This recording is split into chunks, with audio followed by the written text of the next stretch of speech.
الزهايمر. او ان انا مثلا عملت حادثه فقدت الذاكره. الزهايمر حاجه خلاص، هم يندرجوا تحت عنوان الديمنشيا، الامراض اللي هي بتاعه النسيان او وان انا اتخبطت نسيت، ده حاجه تانية. غالبا ممكن في بعض الخبطات واحد يفضل ناسي اللي حصل كل حاجه، ممكن لحد 24 ساعه وبعد كده يستعيد الذاكره. يعني ممكن افقد ذاكره مثلا، عارفه انه 14 يوم حاجه اسمها فقدان ذاكره مؤقت. فقدان ذاكره ده جاي من خبطه، ده ممكن يجي في سن صغير عادي جدا. الزهايمر بيجي في السن الكبير 65 سنه، هو بدرجات فيما فوق.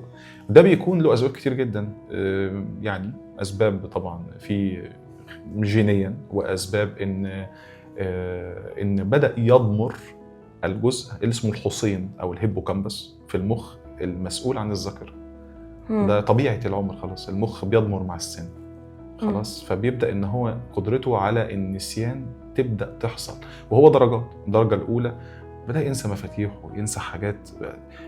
الدرجه الثانيه بيبدا ده يعيقه عن الحياه بشكل واضح. الدرجه الثالثه لا خلاص انا حياتي واقفه جدا 100% خلاص. والناس فاكره ان الزهايمر خاص بالذاكره فقط. لا، الزهايمر له شقين، شق خاص ان انا مش فاكر، وشق تغيرات بقى في سلوك البني ادم في نومه.